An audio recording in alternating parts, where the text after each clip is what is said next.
Mari sebelum kita mulai ibadah kita pada pagi hari ini, kita akan memperingati hari kemerdekaan kita yang ke-76. Kita akan menyanyikan lagu kebangsaan kita, Indonesia Raya, yang akan dipimpin oleh Ibu Sri Katanati.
Selamat pagi Bapak Ibu Saudara yang terkasih di dalam Tuhan Yesus Kristus. Selamat pagi. Selamat beribadah pada hari Selasa tanggal 17 Agustus. Kita akan memperingati hari kemerdekaan bangsa kita yang ke-76. Dan mari kita akan mempersiapkan diri kita dengan bersaat teduh bersama-sama sebelum kita mulai ibadah kita. Saya mohonkan kepada Bapak Bambang Haryono untuk membacakan saat teduh pada pagi hari ini, diambil dari Maliaki 3 ayatnya yang ke-18. Maka kamu akan melihat kembali perbedaan antara orang benar dan orang fasik, antara orang yang beribadah kepada Allah dan orang yang tidak beribadah kepadanya. Amin. Amin. Baik kita semua yang ada di sini dan saudara-saudara kami yang ada di rumah, kita akan bersama-sama melakukan ibadah memperingati 17 Agustus tahun 2021 untuk Indonesia Merdeka yang ke-76 ini. Mari kita akan memuji Tuhan dengan pujian nomor 350. Bait 1 sampai yang ke-3.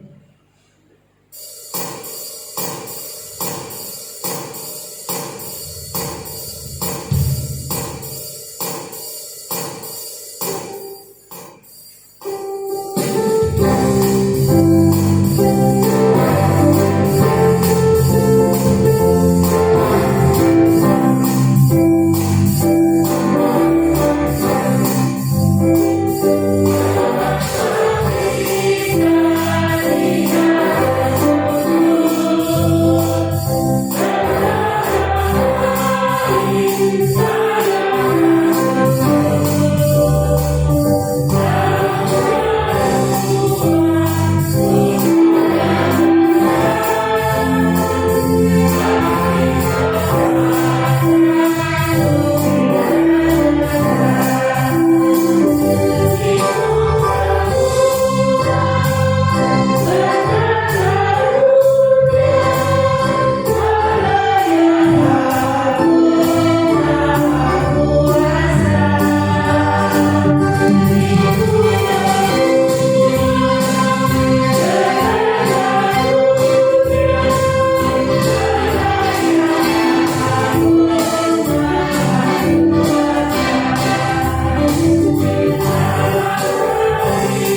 Saya mohonkan untuk doa pembukaan mohon Ibu Pembangunan ini.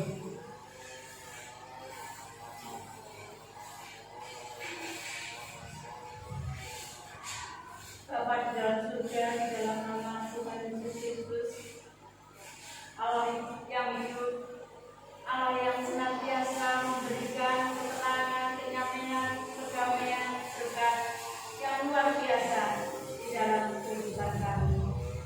Kesehatan yang senantiasa Tuhan cukupkan di dalam hidup kami. Tuhan yang senantiasa melindungi dan menjaga kami. Saat kami yang indah Tuhan, kami menyerahkan acara dari awal sampai hingga akhir. Kiranya Roh Tuhan akan senantiasa membimbing kami. Di dalam nama Tuhan Yesus kami berdoa. Amin. Amin. Mari kita akan mempersiapkan diri kita masing-masing untuk menerima berkat firman Tuhan yang saat ini akan disampaikan oleh Homanya Ibu Thomas Tumuni. Namun sebelumnya mari kita akan mengangkat pujian kita dengan pujian nomor 207. Kita pujikan bait 1, 2, dan yang ketiga.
seluruh warga Indonesia baik di dalam negeri maupun di luar negeri boleh bersama-sama memperingati Hari Kemerdekaan Republik Indonesia yang ke-76 ini.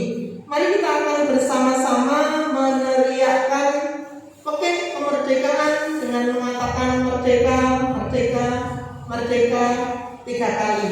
Kami mohon Bapak Ibu yang ada di gereja untuk berdiri. Kita akan bersama-sama meneriakkan pekik kemerdekaan. Merdeka, merdeka, merdeka 3 kali. 1, 2, 3. Merdeka, merdeka, merdeka. Puji Tuhan. Silakan duduk kembali.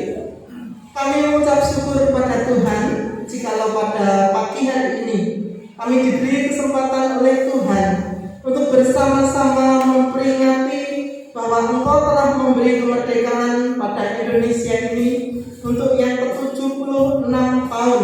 Kami bersyukur pagi hari ini kami juga boleh sedikit mendengar kebenaran firman Tuhan, membekali kami hidup di dalam kemerdekaan yang sudah Tuhan berikan bagi kami.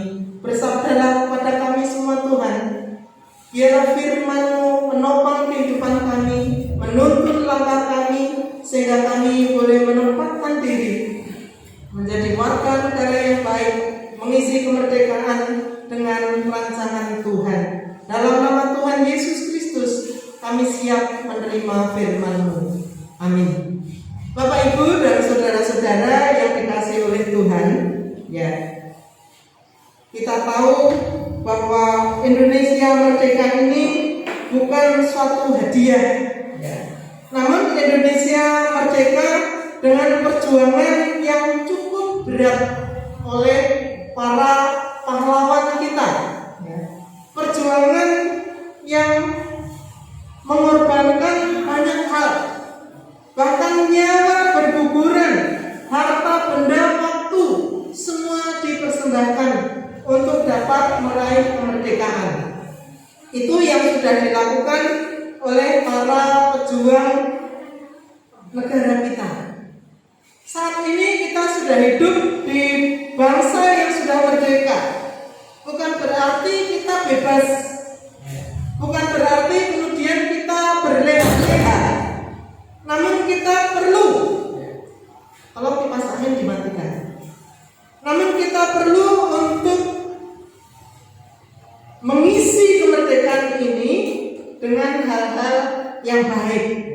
Sebagai warga negara yang baik, bagaimana kehidupan kita disesuaikan dengan firman Tuhan untuk mengisi kemerdekaan yang sudah Tuhan berikan kepada kita melalui para pejuang kemerdekaan. Mari kita bersama-sama melihat di dalam surat 1 Petrus pasal yang kedua, 1 Petrus pasal yang kedua, ayat 13 sampai ayat yang ke-14.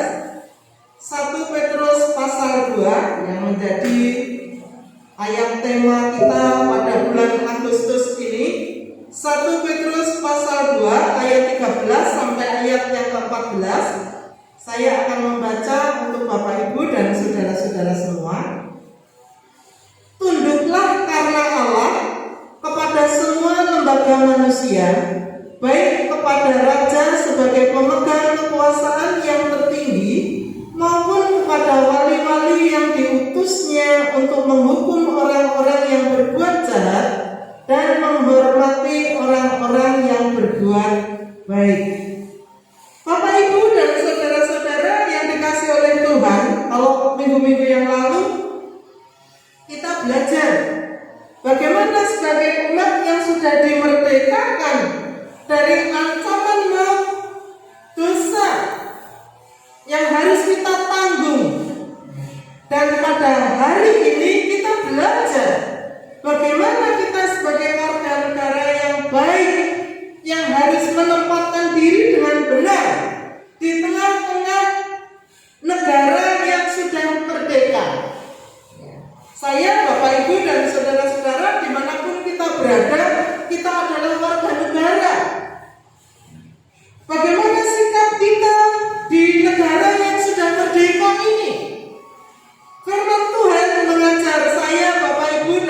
saudara-saudara, tunduklah pada pemerintah karena Allah.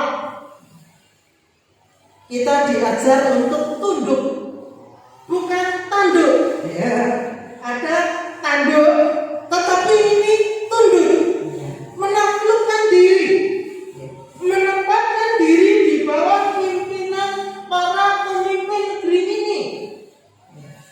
Mengapa kita harus tunduk? Mengapa kita harus takluk kepada pemerintah? Ya. Sementara ada banyak orang yang menyerang pemerintah.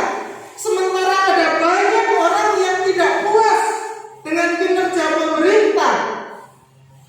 Saya, Bapak, Ibu, dan saudara-saudara, kita sebagai anak-anak Allah, kita tidak dibenarkan melawan pemerintah. Firman Tuhan dengan jelas mengatakan, tunduklah karena Allah kepada semua lembaga-lembaga. Ya. Jadi kita tidak boleh melawan pemerintah. Mengapa? Mari kita akan bersama-sama melihat Roma 13 ayat 1 sampai ayat yang kedua. Surat Roma pasal yang 13. Roma 13 ayat 1 sampai ayat yang kedua. Saya akan membaca untuk Bapak, Ibu, dan saudara-saudara. Tiap-tiap orang harus takluk kepada pemerintah yang di atasnya, sebab tidak ada pemerintah yang tidak berasal dari Allah. Dan pemerintah-pemerintah yang ada ditetapkan oleh Allah. Sebab itu barang siapa melawan pemerintah, ia melawan ketetapan Allah, dan siapa yang melakukannya akan mendatangkan hukuman atas dirinya. Jelas, Bapak, Ibu, saya dan saudara-saudara, Tuhan tidak pernah mengizinkan kita melawan pemerintah. Karena apa? Karena pemerintah adalah wakil sinten, Bapak, Ibu. Ketika saya harus semangat dalam menyampaikan firman Tuhan, maka tenggorokan saya seringkali agak perit gitu. Ini saya alami ketika saya mulai kebaktian online di Semarang. Saya harus bengok karena jauhnya diri saya dengan kamera, maka tenggorokan saya terganggu. Dan akhir-akhir ini ketika saya harus semangat tanpa terkontrol dalam menyampaikan firman, maka tenggorokan saya mulai terasa lagi. Ya. Mengapa kita tidak boleh melawan kepada pemerintah? Mengapa kita wajib tunduk kepada pemerintah? Karena pemerintah berasal dari Allah. Pemerintah ditetapkan oleh Allah. Melawan pemerintah adalah melawan ketetapan Allah. Itu yang Tuhan firmankan kepada saya, Bapak, Ibu, dan saudara-saudara, dalam Roma 13 ayat 1 sampai ayat yang kedua. Ya. Jadi siapapun saat ini yang duduk di dalam pemerintahan, baik di pusat maupun di daerah, bahkan sampai di kelompok kecil, ya, Pak RW, Pak RT, adalah ketetapan Allah. Bu, lalu bagaimana ketika mereka tidak melakukan hal yang benar? Karena mereka wakil Allah, karena mereka ditetapkan oleh Allah, maka Allah yang akan menegur, menghukum, menghentikan mereka. Sebagai warga negara yang baik, ya, saat ini seringkali kita membaca, kita melihat, ya, ada banyak orang yang tidak puas dengan kinerja pemerintah. Ya. Ada banyak orang yang mencaci maki pemerintah, meskipun jikalau dirinya yang duduk itu tidak akan bisa melakukan apa-apa dengan kondisi saat ini. Namun Allah tidak pernah membenarkan ketika kita ikut mencaci maki pemerintah. Allah tidak akan membenarkan kita ketika kita meremehkan para pemimpin negeri ini. Allah menghendaki supaya saya, Bapak, Ibu, dan saudara-saudara tetap tunduk pemerintah. Sebab pemerintah itu adalah wakil Allah. Ya. Kalau dengan wakilnya saja yang kita lihat, yang memimpin kita tidak bisa tunduk, kita tidak bisa menghargai. Bagaimana dengan Allah yang tidak kelihatan? Mampukah kita menghargai yang tidak kelihatan? Jikalau yang kelihatan saja kita tidak mampu untuk menghargai. Saya, Bapak Ibu dan saudara-saudara, ketika kita tidak puas dengan pemerintah, kita perlu mendoakan pemerintah. Dalam surat-surat Rasul Paulus dikatakan, doakanlah pemimpinmu, doakanlah kota di mana kamu tinggal, supaya mendatangkan kesejahteraan. Karena kesejahteraan kotamu adalah kesejahteraanmu juga. Ya. Kalau kota kita di Purworejo ini sejahtera, aman, damai, maka kita juga aman, damai. Kemana-mana aman, nyaman. Itu yang perlu kita lakukan sebagai warga negara yang baik. Ya. Di dalam kehidupan saya, Bapak Ibu dan saudara-saudara, sebagai anak-anak Allah, kita perlu menghormati para pemimpin kita. Kita perlu menghormati semua orang. Mari kita melihat kembali di dalam 1 Petrus pasal yang kedua ayat yang ke-17. 1 Petrus pasal 2 ayat yang ke-17. Minta tolong kepada Pak Bambang untuk membacakan 1 Petrus pasal 2 ayat yang ke-17. Hormatilah semua orang, kasihilah saudara-saudaramu, takutlah akan Allah, hormatilah raja. Amin. Terima kasih. Ya. Menghormati semua orang. Ya. Kita jujur saja di dalam kehidupan kita, apakah kita sudah menghormati semua orang? Seringkali kita milih-milih ya. Seringkali kita milih-milih. Kita menghormati orang-orang yang kita anggap sebagai orang-orang penting. Ya. Ini secara jujur saja. Kalau ada pertemuan, tempat duduknya dibedakan nggak, Bapak Ibu dan saudara-saudara? Dibedakan nggak? Mereka mungkin Pak Camat pinaraipun kursi yang mendut-mendut. Ada mejanya, ada buahnya, ya kan? Ada aquanya. Terus yang lain bagaimana? Di belakang dengan kursi plastik, boro-boro banyak buahnya, ya toh?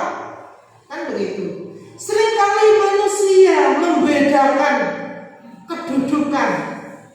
Tetapi firman Tuhan pagi hari ini mengajar kepada saya, Bapak Ibu dan saudara-saudara, supaya kita menghormati semua orang, semua. Ya. Kita juga supaya menghormati raja, ya, karena negara kita bukan kerajaan, yang menghormati para pemimpin negeri ini. Bagaimana ketika mereka mengambil kebijakan-kebijakan yang tidak sesuai dengan kehendak kita? Nah, sekarang ini banyak sekali timbul kritikus-kritikus. Ya. Apalagi PPKM ini diperpanjang. Seringkali ketika kemauan kita tidak sesuai dengan kebijakan yang ada, kita akan protes. Ya. Kalau ada kebijakan yang kira-kira merugikan, cepat-cepat protes. Tidak menghormati lagi. Tetapi bagaimana ketika mendapatkan bantuan? Kebijakannya diprotes, tapi bantuannya diterima. Nah, itulah kita. Ya. Itulah manusia.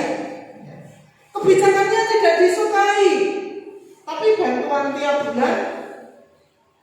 Saya itu kalau pagi kadang-kadang pengen juga makan ikan. Pengen juga makan ikan ya.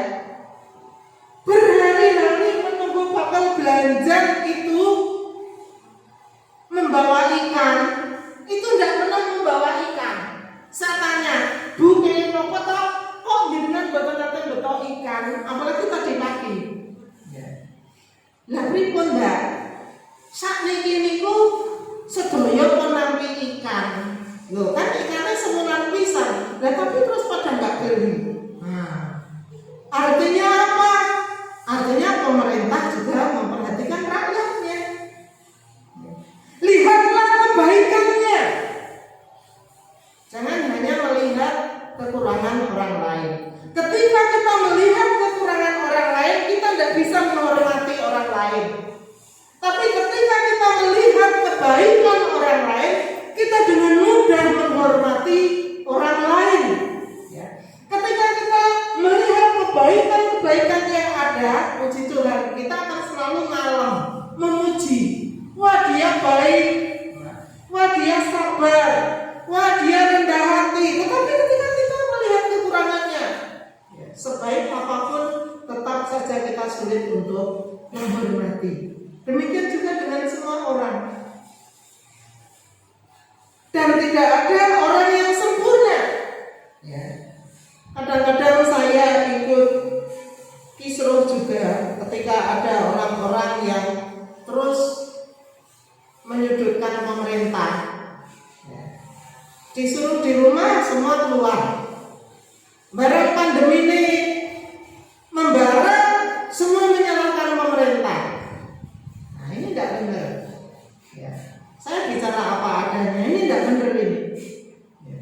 Tetapi ketika kita disuruh di rumah, kita di rumah, maka rantai penyebaran COVID itu akan terputus. Seringkali kita tidak bisa menghormati dengan orangnya, dengan kebijakannya, dengan tindakan-tindakannya. Tapi mari kita melihat kebaikannya, supaya kita dapat menghormati mereka apa adanya. Menghormati mereka juga melakukan, menyetujui kebijakan-kebijakan yang diambil. Bapak Ibu saya dan saudara-saudara yang dikasihi oleh Tuhan, perilaku umat yang dimerdekakan sebagai umat Allah, selain kita harus tunduk pada pemerintah, selain kita harus menghormati para pemimpin dan juga sesama kita, ada tanggung jawab yang harus dipenuhi sebagai anak-anak Allah. Mari kita melihat di dalam Roma 13 ayat yang ke-6 dan ayat yang ke-7. Roma 13 ayat 6 dan ayat yang ke-7. Mari kita akan baca bersama-sama, Bapak Ibu dan saudara-saudara yang dikasihi Tuhan. Sampun. Roma 13 ayat 6 sampai ayat 7. 1, 2, 3. Itulah juga sebabnya maka kamu membayar pajak, karena mereka yang mengurus hal itu adalah pelayan-pelayan Allah. Bayarlah kepada semua orang apa yang harus kamu bayar.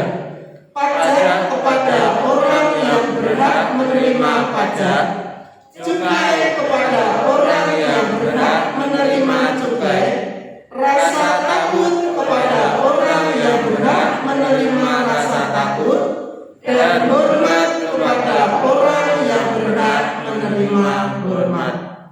Ini yang perlu kita lakukan sebagai warga negara yang baik. Kita perlu memenuhi tanggung jawab kita dengan membayar pajak. Nah, kalau bayar pajak itu nanti nyugih ke pemerintah. Nah kalau pemerintahnya sugih itu yang seneng sopo, ya kita juga kan. Bangunan bagus-bagus. Ya. Tadi Bu Marioto berbincang-bincang sama saya, pengen sekali bisa divaksin supaya nanti putranya yang di Bali itu bisa ditengok. Puji Tuhan. Ya. Nanti kalau ke Bali nggak seperti dulu. Dulu itu kalau ke Bali itu dari Semarang itu sehari semalam bisa lebih. Kalau sekarang lewat tol, ya. Dari sana jam 6 sore sampai Semarang itu jam 4 pagi. Cepet, seperti kalau kita mau ke Jakarta. Ya. Begitu keluar dari tol langsung sudah nyebrang. Ya. Setelah nyebrang nanti masuk tol lagi. Ya. Tol di Bali itu di tengah laut. Wah, lihat kanan kiri laut ya. Puji Tuhan, saya sebelum pulang ke Purworejo saya dikirim ke Bali sama gereja yang saya layani. Luar biasa, pembangunan luar biasa.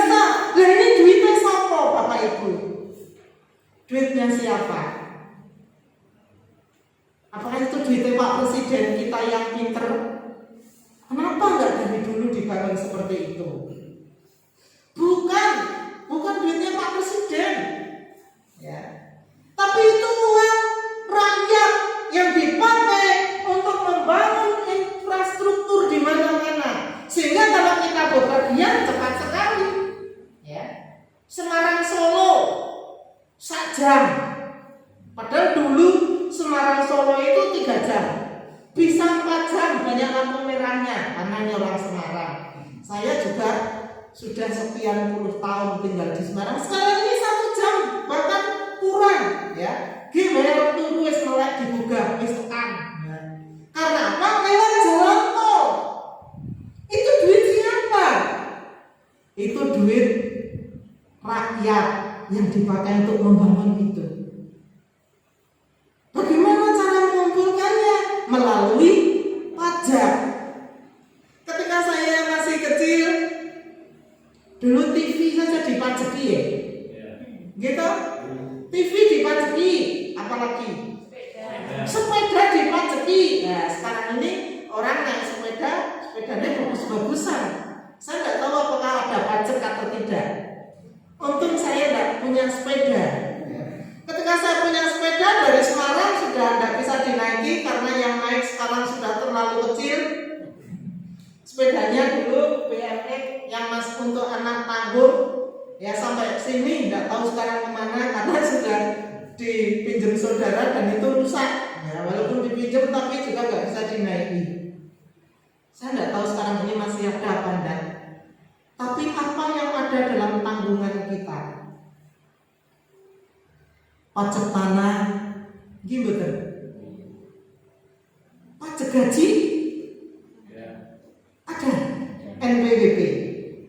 Puji Tuhan kalau hamba Tuhan itu pajaknya dinolkan gajinya. Jadi saya punya NPWP supaya bisa utang kan. Tetapi kalau pendeta-pendeta itu pajaknya dinolkan, tidak pernah ditagih dan tidak pernah bayar.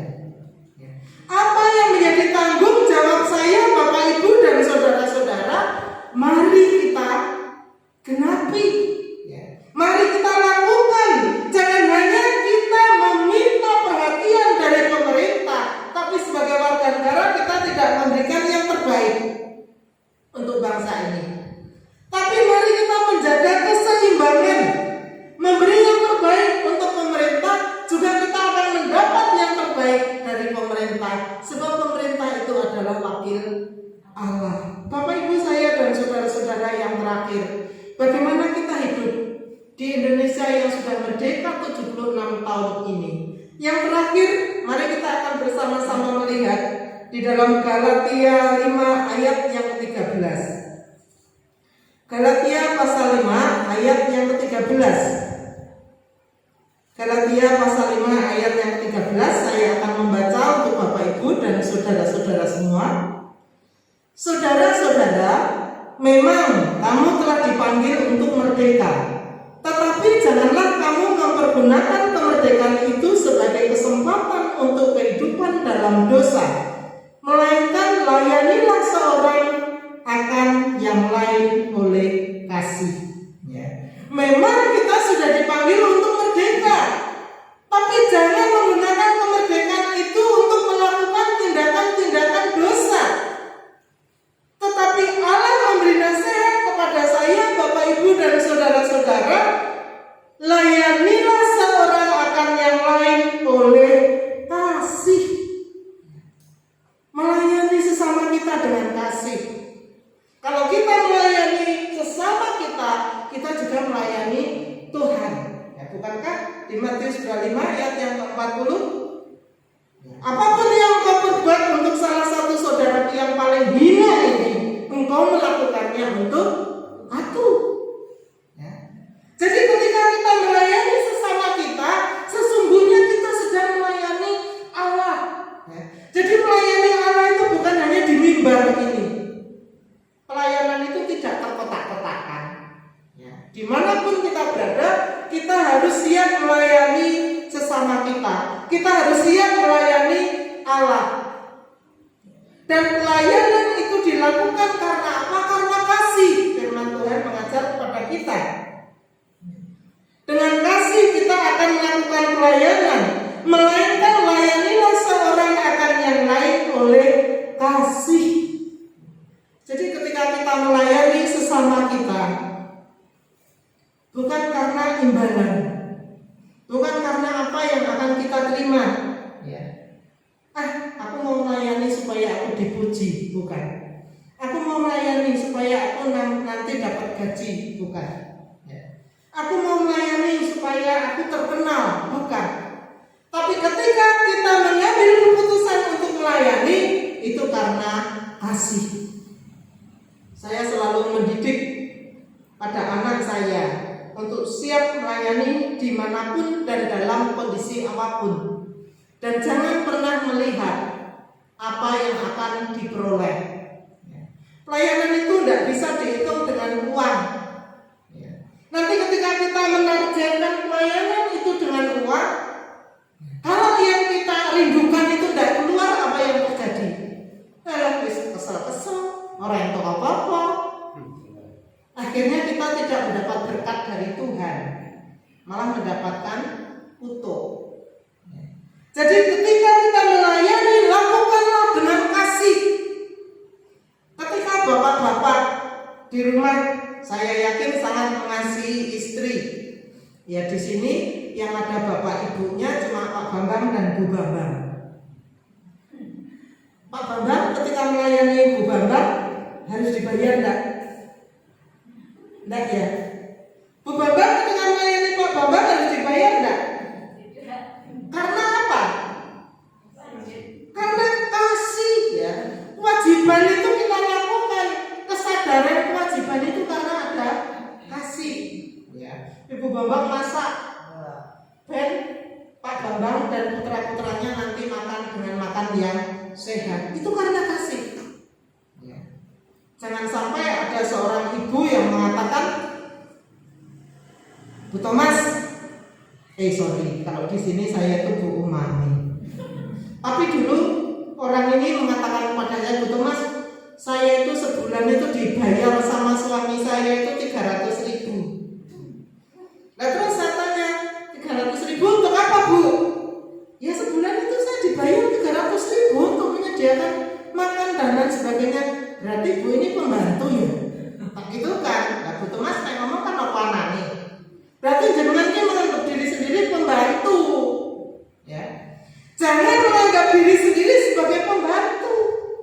Berapapun yang suami berikan, apapun yang istri berikan, syukurilah itu sebagai ungkapan kasih. Nanti jadi Bapak Ibu, iya. Ya. Kalau bukan sebagai ungkapan kasih, wah luar biasa. Ya. Mana mau sebulan dikasih 300.000. Belum nyuci, gosok, ngepel, nyapu, blonjo, masak, nggak cukup, ya. Nah itu kadang-kadang kita melakukan tindakan karena ada sesuatu. Tapi mari sebagai warga negara yang sudah dimerdekakan oleh Allah melalui para pejuang negeri ini, kita melakukan yang terbaik terhadap sesama kita. Kita menghormati para pemimpin, kita memberikan kewajiban kita karena kasih. Apa yang kita lakukan dasarnya adalah kasih. Itulah yang dikehendaki Tuhan di dalam kehidupan saya, Bapak Ibu dan saudara-saudara. Memang kita tidak perlu lagi membawa bambu runcing untuk berperang. Kita juga tidak perlu lagi membawa basoke untuk berperang. Tapi kita perlu membawa diri dengan baik untuk memerangi kehidupan ini dengan tunduk pada pemerintah, dengan menghormati para pemimpin, menghormati sesama kita, mengasihi sesama kita, memberikan apa yang menjadi tanggung jawab kita sehingga nama Tuhan dipermuliakan melalui kehidupan kita. Mari kita akan berdoa. Kami mengucap syukur pada Tuhan jikalau pada pagi hari ini kami mendapatkan nasihat firman Tuhan sebagai warga negara yang sudah merdeka. Kami rindu memberi yang terbaik bagi Indonesia ini. Kami bersyukur Tuhan Engkau mengajar kami supaya kami tunduk pada kepada para pemimpin negeri ini, supaya kami menghormati para pemimpin kami, supaya kami menghormati sesama kami, supaya kami mengasihi sesama kami, dan supaya kami memberikan tanggung jawab kami untuk memberikan pembayaran pajak, hal-hal yang harus kami penuhi sebagai warga negara. Terima kasih Tuhan, pimpinlah kami di setiap langkah kehidupan kami, sehingga nama Tuhan dipermuliakan. Di dalam nama Tuhan Yesus Kristus kami naikkan doa kami. Amin. Bapak, Ibu, dan saudara-saudara yang dikasihi oleh Tuhan, mari kita akan mengambil satu tekad di dalam kehidupan kita. Kita akan memberikan yang terbaik supaya nama Tuhan dipermuliakan. Kita meresponi firman Tuhan dengan pujian Aku Bertekad.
Tuhan. Kami menyerahkan segenap kehidupan kami kepadamu sebagai warga negara. Pimpinlah kehidupan kami setiap hari, supaya kami boleh memberi yang terbaik, memuliakan nama Tuhan melalui kehidupan kami hari demi hari. Bapak Surgawi, pada saat pagi hari ini kami terus berdoa untuk Indonesia ini. Kami menyerahkan para pemimpin negeri ini dari pusat sampai ke pelosok tanah air.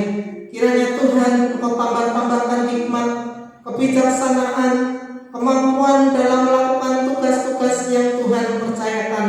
Terlebih kami menyerahkan kota Purworejo ini, di mana kami boleh tinggal bersama-sama. Kami mengucap syukur Tuhan, Engkau memberikan keamanan, kedamaian, ketenteraman.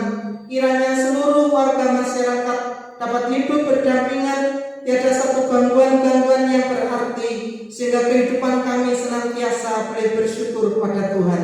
Bapak Surgawi, kami juga berdoa, kami menyerahkan untuk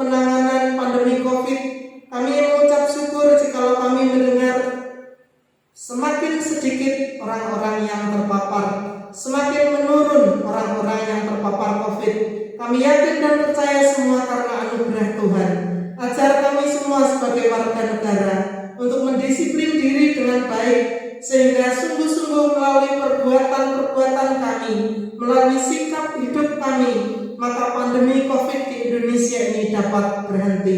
Kami berdoa Tuhan untuk para relawan, kami berdoa untuk para dokter, kami menyerahkan para perawat yang terus bekerja tanpa mengenal lelah.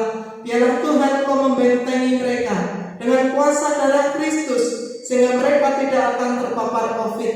Kami berdoa untuk obat-obatan, kami berdoa untuk peralatan, kami juga menyerahkan makanan, minuman, bahkan dana yang begitu besar yang dibutuhkan. Kami serahkan sepenuhnya kepadamu Bapa. Kiranya sungguh-sungguh semuanya ini dapat dipenuhi dengan baik, sehingga dalam penanganan COVID ini ada kemajuan. Bapa Surgawi, pada saat pagi hari ini kami juga berdoa Tuhan untuk hal-hal yang saat ini dihadapi oleh Indonesia ini. Kami berdoa untuk penanganan pengangguran, kami berdoa untuk penanganan kemiskinan, kami berdoa Tuhan untuk pendidikan, supaya Tuhan juga akan menolong kesejahteraan masyarakat supaya dapat dicapai dengan baik. Kami menyerahkan setiap problema-problema yang ada di Indonesia ini. Tuhan, Engkau turun tangan untuk memberkati, untuk membawa Indonesia ini maju menjadi negeri yang makmur, yang dapat dirasakan oleh seluruh umat berdasarkan Pancasila, Undang-Undang Dasar Negara Republik Indonesia tahun 1945, Negara Kesatuan Republik Indonesia. Kami dapat hidup dengan aman, dengan tenang, dengan nyaman, di mana kerukunan agama dapat dilaksanakan dengan baik. Kami serahkan Tuhan sepenuhnya kepadamu, karena kami yakin dan percaya bahwa Indonesia ini dikasihi oleh Tuhan. Terima kasih Tuhan, terpujilah nama Tuhan. Berkati segenap sidang jemaat Gereja Baptis Indonesia Jenar. Kami sebagai warga negara, Tuhan memakai kami semua untuk memiliki perilaku kehidupan yang baik, perilaku kehidupan yang benar, sehingga Engkau juga dipermuliakan. Terima kasih Tuhan, terpujilah nama Tuhan. Kami menyerahkan keberadaan negeri kami sepenuhnya ke dalam tangan kuasa-Mu, dan Tuhan senantiasa menyertai dan memberkati. Sidang jemaat yang dikasihi Tuhan, kiranya damai sejahtera yang dari Allah Bapa, kasih dan pengorbanan Kristus Yesus, serta persekutuan dengan Roh